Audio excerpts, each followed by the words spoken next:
Bonjour à tous, on se retrouve pour une nouvelle émission 100% quintet avec ce vendredi direction l'hippodrome de Pau et les sauteurs dans le prix Annie Hutton, un steeplechase disputé sous la formule handicap. Donc ils ont 4000 mètres à parcourir sur un terrain qui est annoncé très souple.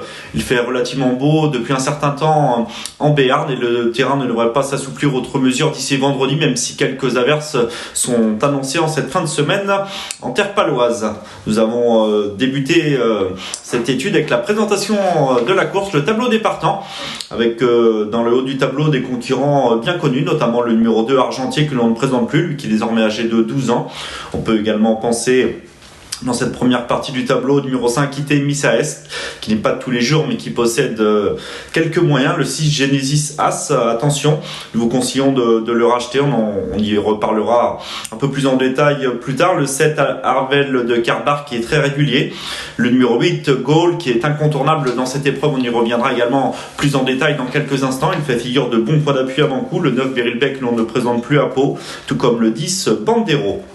Nous allons désormais passer la seconde moitié de ce tableau avec des concurrents ne surtout pas négligés, notamment on peut penser au numéro 12 de Black Boa, un adepte de la course en avant, ou encore le 14 de Dieu Merci, qui a prouvé sa forme en s'imposant sur le parcours qui nous intéresse.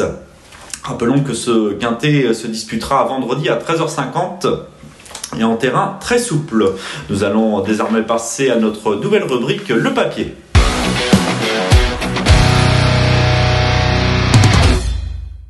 On débute l'étude de ce papier, de ce quintet proposé vendredi, réservé aux sauteurs, avec nos préférés. Tout de suite, le numéro 8, Goal, atout de Gaby Linders. Il reste sur 4 tentatives de choix. Nous avons d'ailleurs une statistique à son sujet, c'est sa réussite avec son partenaire du jour, le jeune et habile Florian Besson.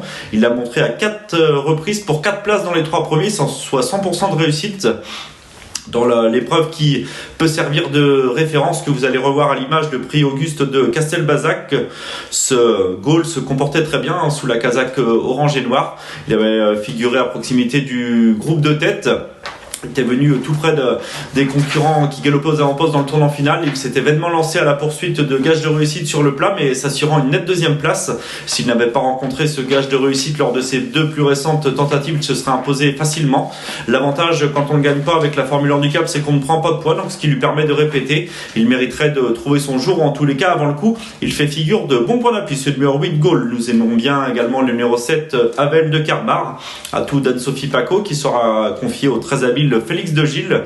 Nous avons également une stat à son sujet avec cet Abel de Karbar, c'est sa réussite en steeple. Il a couru à 6 reprises sur le steeplechase pour 6 places dans les 4 premiers, soit 100% de réussite. On peut lui reprocher éventuellement de ne pas gagner souvent, mais il fait preuve d'une louable régularité. Il sait finir ses courses. Il aurait certainement préféré un terrain plus lourd. Lui, on sait que son unique victoire avait été enregistrée sur cet hippodrome de Pau sur les haies l'hiver dernier en terrain profond. Mais attention à lui, il fait toutes ses courses. Il devrait y avoir du train dans cette épreuve, il va patienter et peut en doubler plus d'un pour finir. Le numéro 9, Beryl également incontournable, autre spécialiste de l'hippodrome de Pau. C'est un pensionnaire de Pierre Fertillet qui, comme l'hiver passé, a été mis sous la responsabilité de la famille Pelletier pour ce meeting de Pau. Il a joué de malchance durant le mois de décembre, en étant lauréat platonique d'un bon handicap. Ce jour-là, malheureusement, son partenaire s'est trompé de piste à la sortie du tournant final, ce qui est bien qu'il a perdu le bénéfice de ses efforts. Il s'est bien comporté par 2 reprises depuis, mais mériterait de franchir le peloton en tête. Il faut noter qu'il sera associé à Thomas Brun, qui l'a monté à une seule reprise pour une bonne deuxième place l'avant-dernière fois. Lui aussi est un lauréat potentiel. Le numéro 12, Black Boa, atout d'Ervan Graal, qui réalise un bon meeting. Ervan Graal, un concurrent, c'est un adepte de la course en avant. Il s'est bien comporté dans le quintet référence en conservant la 3e place après avoir rapidement animé les débats. Lui aussi, comme plusieurs de ses rivaux, aurait préféré certainement un terrain lourd, car c'est un cheval qui a pas mal d'action, qui n'a pas forcément un gros changement de vitesse. Il peut davantage user ses adversaires au train en terrain lourd qu'en terrain juste souple, mais attention à lui, jugé sur sa dernière sortie, c'est difficile de l'écarter d'un jeu associé une nouvelle fois à Geoffrey Ray. Nous attirons votre attention également sur le numéro 6, Genesis As, atout d'Arnaud Chaillet. Lui aussi est très régulier, il a prouvé sa compétitivité dans le handicap la saison dernière en se plaçant notamment à Compiègne et en fin d'année dans le prix Jean Laumain à Auteuil en dernier lieu, alors qu'il effectuait sa semi-rentrée après plus de 6 semaines d'absence. Il semblait toujours bien en course lorsqu'il a malheureusement éjecté Stéphane Paillard dans le tournant final. Il était dans le sillage des premiers et semblait encore avoir du gaz. Nous vous conseillons de le racheter, une sortie qui lui aura certainement fait le plus grand bien.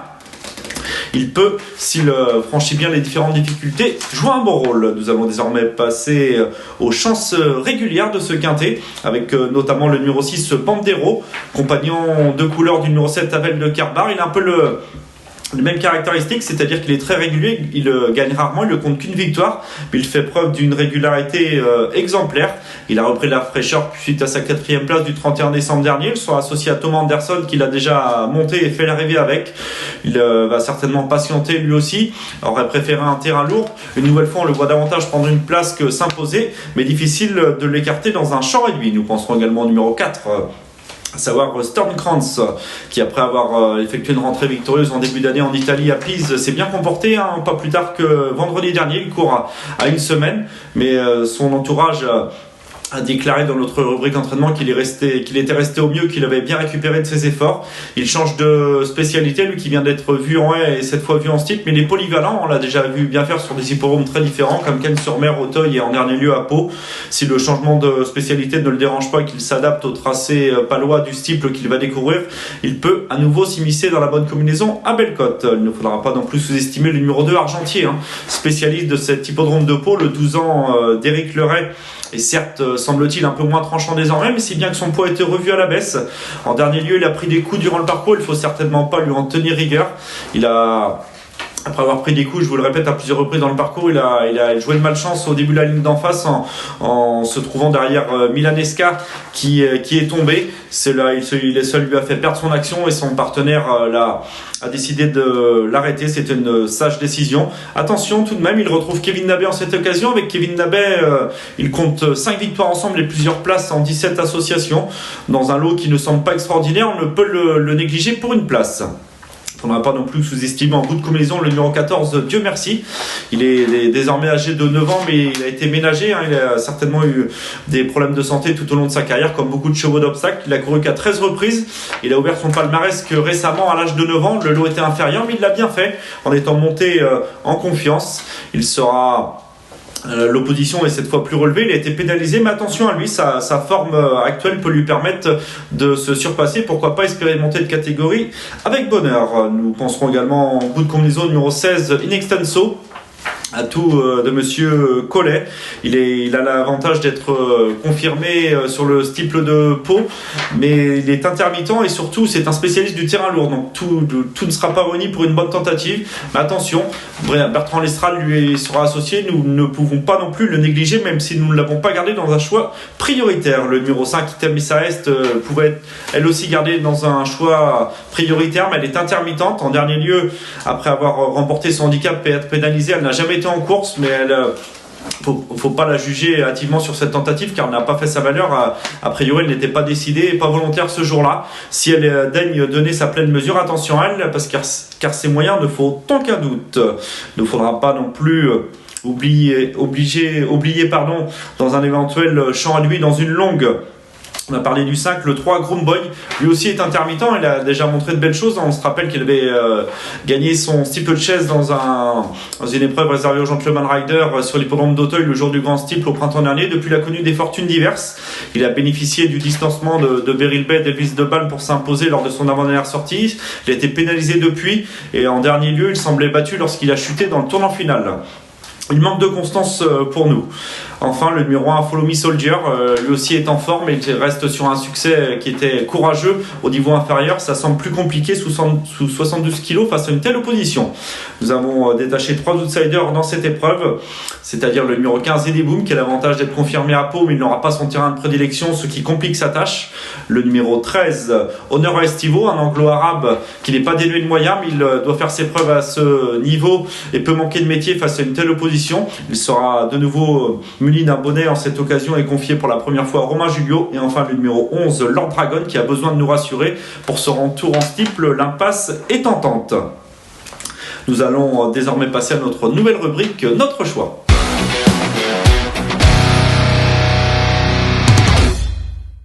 Notre choix, nos 5 préférés pour ce quintet palois, je vous le répète, le 8 Gaulle qui fait figure de bon point d'appui, sa forme de fait aucun doute, il cherche sa course, le 7 Havel de Kerbar auquel on ne peut rien reprocher, si ce n'est de gagner assez rarement. Le numéro 9, Beryl Bay, spécialiste de l'hippodrome de Pau dont la forme ne fait aucun doute. Le numéro 12, Black Boa, un adepte de la course en avant qui peut une nouvelle fois aller loin.